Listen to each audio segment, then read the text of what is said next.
இங்க இந்த அம்மா பாத்தீங்கன்னா, இந்த வீட்ல வந்து வேலை பார்த்துக்கிட்டு இருக்காங்க. அப்படி வேலை பார்த்துக்கிட்டு இருக்கும்போது, அந்த வீட்டுக்கார அம்மாகிட்ட போயிட்டு சொல்றாங்க, "நான் எல்லா வேலைகளையும் முடிச்சுட்டேன். நான் வீட்டுக்கு கிளம்புறேம்மா" அப்படின்னு சொல்லிட்டு அந்த வீட்டுக்கார அம்மாகிட்ட போயிட்டு சொல்றாங்க. அப்ப அந்த வீட்டுக்கார அம்மா பாத்தீங்கன்னா, "ஏய் நில்லு, என்கிட்ட கொஞ்சம் புடவைங்க இருக்கு. அத வந்து எடுத்துக்கிட்டு போ" அப்படின்னு சொல்லிட்டு அந்த அம்மாகிட்ட கேட்கறாங்க. "நீ என்னோட பொண்ணுக்கு ஃபீஸ் கட்டணும்னு சொன்னா தானே கட்டிட்டியா?" அப்படின்னு சொல்லிட்டு தலகாணிக்கு கீழ இருக்க கொஞ்சம் பணத்த எடுத்து அந்த அம்மாகிட்ட குடுத்து அனுப்பி வைக்கிறாங்க. அப்படியே அடுத்த நாள் பாத்தீங்கன்னா, அந்த அம்மா வந்து அந்த வீட்டுக்கு வேலைக்கு வராங்க. அப்படி வரும்போது பாத்தீங்கன்னா, அந்த வீட்டுக்கு வெளிய வந்து நெறைய பாட்டாக்கள் இருக்கு. இத வந்து அந்த அம்மா பாக்குறாங்க. அதுக்கப்புறமா உள்ள போயிட்டு அந்த பொண்ணுகிட்ட கேட்கறாங்க, "என்ன ஆச்சு? என்ன என் புடவையெல்லாம் கட்டியிருக்க?" அப்படின்னு சொல்லி கேட்கறாங்க. அதுக்கப்புறம் அந்த பொண்ணு சொல்றா, "எல்லாம் என்னோட அத்தைக்காரியோட வேலை தான். என்ன வந்து பொண்ணு கேட்டு வந்திருக்காங்க" அப்படின்னு சொல்லி சொல்றா. அதுக்கப்புறம் காப்பிய கொண்டு போய் குடுத்துட்டு அந்த வேலை பார்க்குற அம்மா சொல்றாங்க, "எங்க வீட்டு பொண்ணு வேற ஒரு பையன தான் பார்த்திருக்கா" அப்படின்னு சொல்றாங்க. அப்ப வந்தவங்க சொல்றாங்க, "அதுக்குன்னா பரவாயில்ல. என் பையனும் எத்தனையோ பொண்ண பார்த்திருக்கான் தானே" அப்படின்னு சொல்றாங்க. அதுக்கப்புறம் அந்த வேலை பார்க்குற அம்மா சொல்றாங்க, "அப்படியெல்லாம் எங்க வீட்டு பொண்ண தர முடியாது. ஒருத்தனுக்கு தான் எங்க பொண்ண கட்டி குடுப்போம்" அப்படின்னு சொல்றாங்க. அப்ப அந்த வந்தவங்க சொல்றாங்க, "ஏய் நீ வேலை பார்க்குறவ தானே, உன் வேலைய மட்டும் போயிட்டு பாரு" அப்படின்னு சொல்லி அந்த அம்மாவ வந்து திட்டி அனுப்புறாங்க.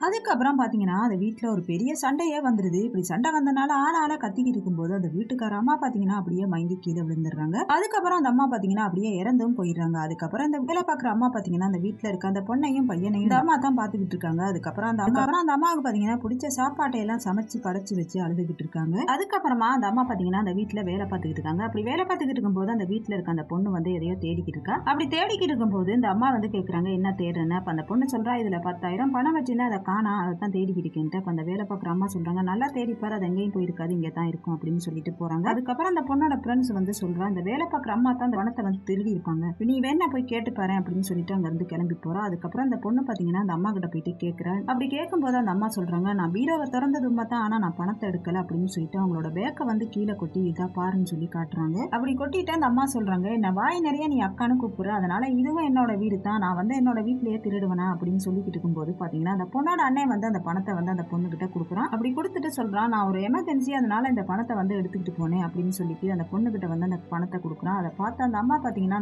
அத பார்த்த உடனே அந்த அம்மா பாத்தீங்கன்னா, அந்த வீட்ல இருந்து வெளியேறி போறாங்க.